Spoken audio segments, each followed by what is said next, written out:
How long were the Israelites in Egypt? In Exodus 12:40 it says, "Now the length of time the Israelite people lived in Egypt was 430 years. And so because of this, movies like the Ten Commandments will say things like this. That's a hard dance you do, old man. We've been dancing it for 400 years. 400 years we have waited. 400 years in bondage, and today he won't move. After 400 years of slavery.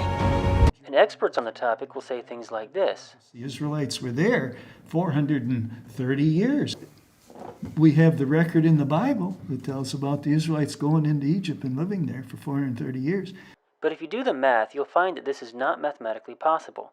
You see, Moses was 80 years old when they left Egypt. His father Amram lived to 137. His father Kohath lived to 133. And Kohath was one of the 66 persons who went with Jacob down into Egypt. Now let's just stretch this out as much as we possibly can. Let's assume that Kohath was a newborn baby when he arrived in Egypt. Let's assume that Amram was born the year that his father died, and let's assume that Moses was born the year that his father died.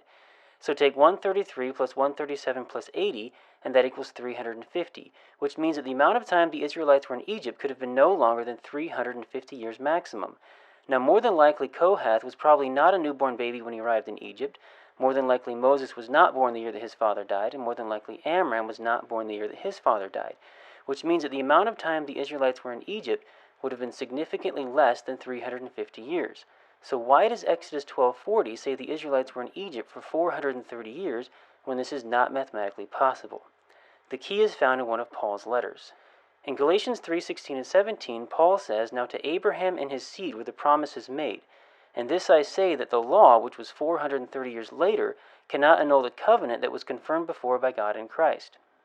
Basically, Paul is saying that from the time that Abraham received the promise to the time that Moses received the law, there was 430 years. Well, Abraham received the promise when he entered Canaan when he was 75 years old. Then, 25 years later, when Abraham was 100 years old, that's when Isaac was born. Then, 60 years later, when Isaac was 60 years old, that's when Jacob was born. Then, 130 years later, when Jacob was 130 years old, that's when all of Israel arrived in Egypt. So take 25 plus 60 plus 130, and that equals 215, which means that there was 215 years from the time that Abraham entered Canaan to the time that all of Israel arrived in Egypt. Now, Moses received the law the same time that they left Egypt, because remember, the Israelites were living in Goshen, and then Moses led them out of Goshen, brought them through the wilderness, and brought them to the sea. And then God split the waters of the sea in half and brought them into Midian, which is in Arabia, then brought them to Mount Sinai, which is where Moses received the law. And so Moses received the law the same time they left Egypt. So Paul is saying that there was 430 years from this point to this point, and according to the Old Testament, there's 215 years from this point to this point. So take 430 years and then subtract 215 years, and that equals 215, which means that the amount of time that the Israelites were in Egypt was 215 years. 215 in Egypt, 215 in Canaan, 430 total. Now that is mathematically possible, because 215 is significantly less than 350, and that's exactly what the Greek Septuagint says in Exodus 12:40. It says, "And the sojourning of the children of Israel while they sojourn in the land of Egypt and the land of Canaan was 430 years. The Samaritan Pentateuch says the same thing. It says, "Now the sojourning of the children of Israel and of their fathers, which they had dwelt in the land of Canaan and in Egypt, was 430 years. Flavius Josephus says they left Egypt 430 years after our forefather Abraham came into Canaan, but 215 years only after Jacob removed into Egypt. Flavius Josephus is saying the exact same thing. He's saying they left Egypt 430 years since our forefather Abraham came into Canaan, but 215 years only since Jacob removed into Egypt. Flavius Josephus is saying the exact same thing. So why do modern translations say that the Israelites were in Egypt for 430 years when this is not mathematically possible? The reason why is because modern translations like the New King James, the NIV, the NASB, these are all translated from the Hebrew Masoretic text. But the Hebrew Masoretic text is not the original Hebrew text. The copy of the Masoretic text that most modern translations are translated from is called the Leningrad Codex, which was copied in the 11th century AD. But the Greek Septuagint was translated more than 1,000 years before that in 250 BC, which means that the Greek Septuagint would not have been translated from the Hebrew Masoretic, but rather it would have been translated from a much older copy of the Hebrew that's no longer around today. The Samaritan Pentateuch also predates the Masoretic text and would also have been translated from a much older copy of the Hebrew. Flavius Josephus was a 1st century Jewish historian. He lived long before the Masoretic text was copied, and Josephus had access to ancient Hebrew texts that have since been lost or destroyed. Paul the Apostle lived long before the Masoretic text was copied, and Paul knew Hebrew. In Acts 26, when Paul talks about his encounter with Jesus on the road to Damascus, he says that Jesus spoke to him in the Hebrew language, and Paul understood him.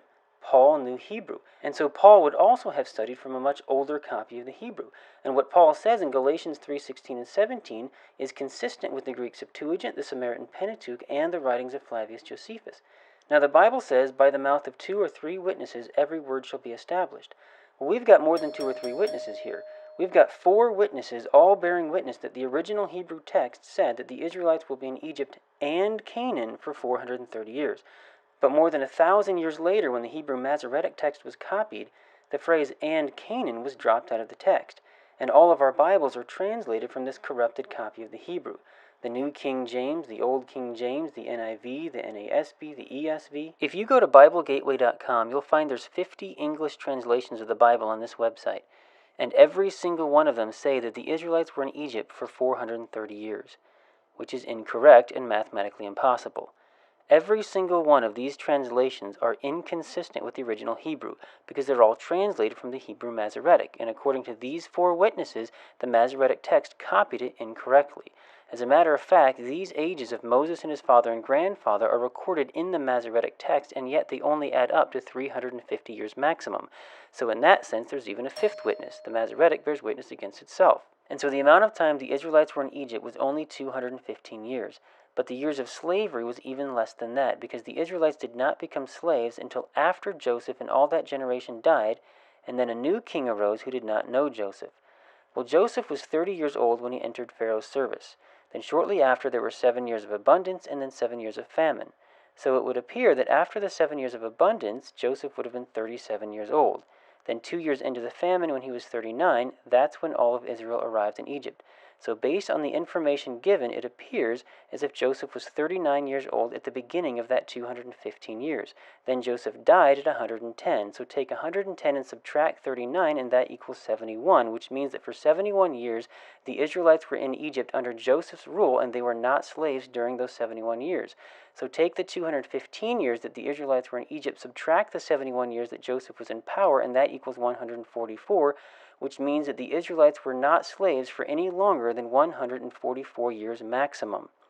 Now Moses was 80 years old when they left Egypt, and they were already in slavery when Moses was born, which means that they could not have been slaves for any less than 80 years minimum. So take the 215 years that the Israelites were in Egypt, subtract the 71 years that Joseph was in power, subtract the 80 years of Moses' life, and that equals 64, which means that there were 64 years in between Joseph's death and Moses' birth. The Israelites became slaves sometime after Joseph died and sometime before Moses was born, sometime within that 64-year time period. Now let's just assume that the Israelites became slaves at exactly the midpoint in between Joseph's death and Moses' birth. That would be 32 years after Joseph died and 32 years before Moses was born. If this is the case, then that would mean that the Israelites were slaves for 112 years. And so the amount of time the Israelites were in slavery was probably about 112 years or so. Maybe a little bit more, maybe a little bit less, but definitely no more than a maximum of 144 and definitely no less than 80 years minimum. Whatever the case, the Israelites were definitely not slaves for nearly as long as the movies make it sound when they say, 400 years in bondage, and today he won't move. The Israelites were not slaves for 400 years. They were only slaves for about 112 years or so, plus or minus 32 years. But doesn't Genesis 15:13 say that they'll be enslaved 400 years? No, it doesn't. It says they'll be enslaved and mistreated 400 years. You see, Genesis 15 does not say the Israelites will be enslaved in Egypt 400 years. It says Abraham's seed will be enslaved and mistreated in a land not their own 400 years. Canaan was a land not their own. Egypt was a land not their own. Isaac was Abraham's seed. Jacob was Abraham's seed. The multitudes in Egypt were Abraham's seed. Isaac was mistreated in Canaan. Genesis says that Ishmael, the son of Hagar, was scoffing at Isaac. Paul says in Galatians that the son who was born according to the flesh, who was Ishmael, persecuted the son who was born according to the Spirit, who was Isaac. Paul says that Ishmael persecuted Isaac. So Isaac, Abraham's seed, was persecuted or mistreated in Canaan, a land not his own. Abraham's seed was mistreated in a land not his own. From the time that Abraham received the promise to the time that Moses received the law, there was 430 years according to Galatians 3:17. 25 years after Abraham received the promise, that's when Isaac was born. That takes it down to 405 years. Now Genesis says that Ishmael scoffed at Isaac on the same day that Isaac was weaned. Well, according to the Jewish Agency for Israel, in Talmudic times it was the custom to celebrate the child's weaning any time from 18 months to 5 years. It goes on to say that according to Rabbi Joshua, a child should be allowed to nurse up to the age of 5. Well, if Isaac was weaned at 5 years of age, and Ishmael began to persecute Isaac on the same day that Isaac was weaned, then that would take it down to exactly 400 years. Abraham's seed was mistreated in Canaan. Abraham's seed was mistreated in Egypt. Abraham's seed was enslaved in Egypt. Abraham's seed was enslaved and mistreated in a land not their own 400 years. You see, when you take the prophecy in Genesis and you match that up with the timeline in Exodus, then you're able to understand how these puzzle pieces fit together. But the main thing that causes people to misinterpret this prophecy in Genesis is the Hebrew Masoretic text has dropped the phrase "and Canaan" out of the text. This is the main thing that causes people to believe that the Israelites were in Egypt for 430 years. But the truth is, they were in Egypt for only half that time, for 215 years. According to the documentary Patterns of Evidence, The Exodus, the Israelites' arrival in Egypt was around 1665 BC, and the Exodus took place at about 1450 BC. This means that the Israelites were in Egypt for 215 years. This is the only thing that the archaeological evidence supports. The evidence does not support 430 years in Egypt. This is the reason why it's important to understand biblical history correctly first, in order to correctly understand how it correlates with Egyptian history and archaeology.